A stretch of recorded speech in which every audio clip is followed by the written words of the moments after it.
अस्सलाम वालेकुम dear students, class 9 chemistry का चैप्टर नंबर 8 हम पढ़ रहे थे and we were studying about metals. कल हमने alkali and alkaline earth metals की केमिकल प्रॉपर्टीज को एंड रिएक्टिविटी को डिस्कस किया डिटेल में। So today we are going to study the uses of certain common metals. बहुत ज़्यादा इनके यूजेस हैं और हम इनको यूज़ करते जा रहे हैं। सबसे पहले हम बात करते हैं सोडियम की।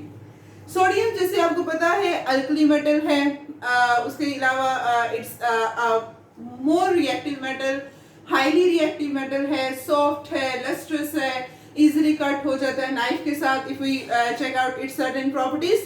तो उसके यूजेस क्या है? सबसे पहला यूज है कि न्यूक्लियर रिएक्टर्स में इसको एज अ कूलेंट हम यूज करते हैं। न्यूक्लियर रिएक्टर्स में कूलेंट का बेसिकली काम क्या होता है कि कूलेंट्स क्या करते हैं, जो न्यूक्लियर रिएक्टर की कोर है वहां से हीट को ट्रांसफर करते हैं इलेक्ट्रिकल जनरेटर्स तक, उनका ये काम होता है। अब कूलेंट बहुत सारे न्यूक्लियर रिएक्टर्स में यूज किए जाते हैं, कुछ गैशियस कूलेंट यूज किए जाते हैं लाइक कार्बन डाइऑक्साइड, हीलियम, या कुछ लिक्विड कूलेंट्स यूज किए जाते हैं जैसे वाटर हो गया, या कुछ लिक्विफाइड कूलेंट्स यूज किए जाते हैं जैसे सोडियम, पोटाशियम, इनको जो है वो एज अ कूलेंट यूज किया जाता है। तो न्यूक्लियर रिएक्टर्स में सोडियम को एज अ कूलेंट यूज किया जा रहा है। बताया मैंने कि कूलेंट क्या है, जो कि न्यूक्लियर रिएक्टर की जो कोर है वहां से basically they transfer heat to the electrical generators and to the radioactivity purpose and many more. Next है सेकंड यूज है sodium is used in yellow lights. Sodium vapour को हम यूज करते हैं as a yellow light. Sodium vapour lamp के अंदर जो sodium vapour lamp lights जो है वो स्ट्रीट लाइट्स में भी, स्ट्रीट लाइटनिंग में भी हम इनको यूज करते हैं सोडियम वेपर लैंप्स को। जहाँ पर जो ऑरेंज लाइट है, येलो लाइट है बेसिकली, जो स्ट्रीट्स में जलाई होती है, उनके अंदर बेसिकली ये सोडियम पाया जाता है। अब सोडियम जो है जब इसको इलेक्ट्रिकल डिस्चार्ज होता है, इलेक्ट्रिसिटी मिलती है, तो उससे क्या होता है कि ये सोडियम एक्साइट होता है। जब ये एक्साइट होता है तो ये येलो कलर की लाइट देता है। तो इस वजह से इसको एज अ येलो लाइट हम सोडियम वेपर लैंप में यूज करते हैं सोडियम को। उसके अलावा सोडियम को यूज किया जाता है in the extraction of certain metals as a reducing agent. Reducing agents, as we have studied in the previous lecture, in the previous chapter number 7 के reducing agents क्या हैं जो खुद ऑक्सीडाइज हो और अगले को रिड्यूस करें। जैसे कि अब सोडियम है, तो सोडियम जैसा हमें पता है कि ये बहुत ज़्यादा इसके पास रिएक्टिव मेटल है, इजीली इलेक्ट्रॉन अपने लूज करेगा।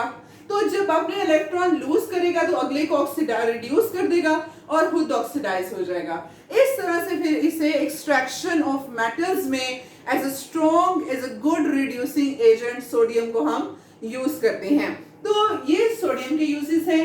नेक्स्ट हम मैग्नीशियम के यूजेस देखते हैं। अब मैग्नीशियम आपको पता है कि ये lightest of all the metals, magnesium जितने भी मेटल्स हैं उनमें से सबसे ज्यादा लाइट वेट मैग्नीशियम है, लाइटेस्ट है।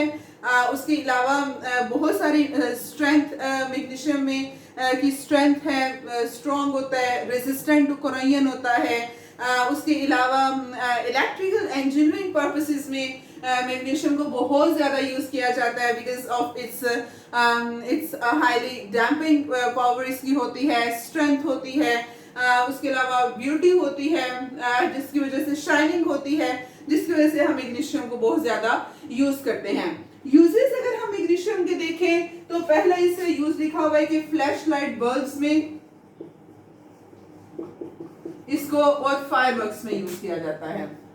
फ्लैश लाइट बल्ब्स में मैग्नीशियम को व्हाइट लाइट जो है, जो फ्लैश लाइट बल्ब्स में आ रही होती है वो व्हाइट लाइट एक्चुअली मैग्नीशियम की वजह से, वहां पे मैग्नीशियम फिलामेंट यूज करते हैं, साथ ऑक्सीजन होती है। तो जब ऑक्सीजन मैग्नीशियम फिलामेंट के साथ रिएक्ट करती है तो as a result white light produce होती है। अब पुराने जमानों में वो क्या करते थे, फ्लैश लाइट बल्ब जो थे वो शीशे के यूज करते थे, ग्लास के यूज करते थे। लेकिन वो ये होता है कि जब मैग्नीशियम इग्नाइट करता है, जलता है, तो उससे ये होता है कि ग्लास के फटने का खतरा होता है। इस वजह से अब फ्लैश लाइट बल्ब्स में they use plastic and they prefer to use plastic instead of glass ताकि मैग्नीशियम जब इग्नाइट करे, जब जले, ऑक्सीजन के साथ रिएक्ट करे तो वो फिर फटे ना। तो उस वजह से फिर मैग्नीशियम को यूज किया जाता है फ्लैश लाइट बल्ब्स में व्हाइट लाइट प्रोड्यूस करने के लिए। उसके अलावा मैग्नीशियम जो है थर्माइट प्रोसेस में, थर्माइट प्रोसेस बेसिकली कौन सा प्रोसेस होता है, आयरन को मेल्ट करने का जो प्रोसेस है। थर्माइट प्रोसेस में हम मैग्नीशियम रिबन यूज करते हैं। मैग्नीशियम रिबन, मैग्नीशियम इस तरह से तारनुमा स्ट्रक्चर में होता है मैग्नीशियम रिबन। अब थर्माइट प्रोसेस पहले हम देख लेते हैं होता क्या है। थर्माइट प्रोसेस में बेसिकली एल्यूमिनियम जो है वो आयरन ऑक्साइड जो रस्ट है उसके साथ उन दोनों का मिक्सचर होता है। उसको हम जलाते हैं। जब एल्यूमिनियम को जलाएं तो एल्यूमिनियम को जब हम जलाते हैं तो उसकी वजह से फिर वो आयरन मेल्ट होना शुरू हो जाता है।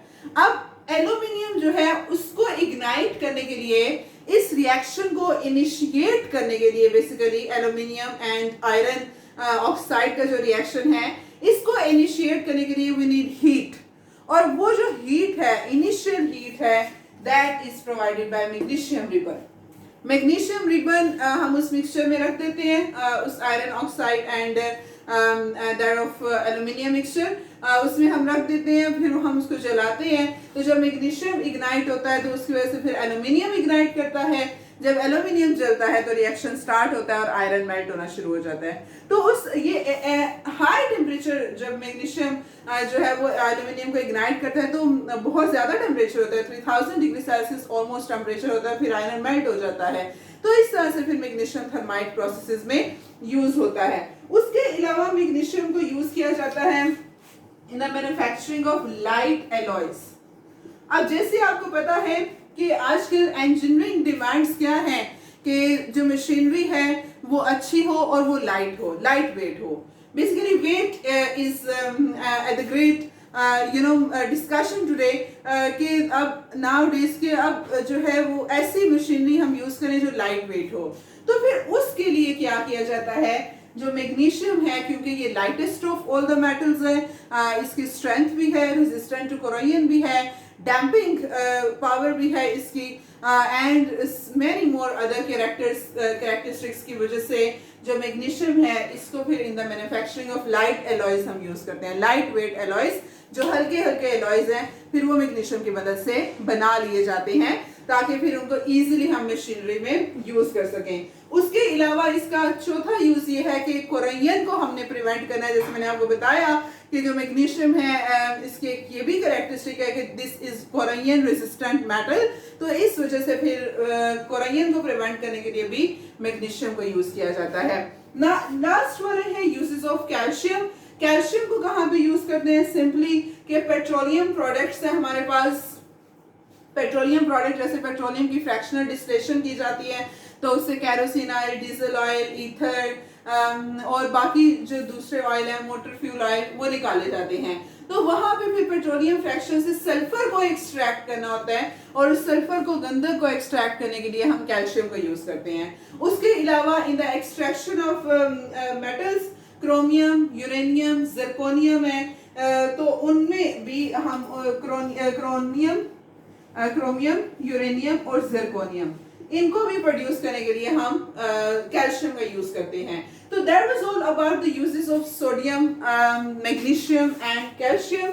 कल इंशाल्लाह हम जो है वो इनर्टनेस पढ़ेंगे कि नोबल गैसेस इनर्ट होती हैं, वो रिएक्ट नहीं करती, वो नोबल होती हैं एंड व्हाई, सो दैट। आज के लिए इतना ही। अस्सलाम वालेकुम, अल्लाह हाफिज।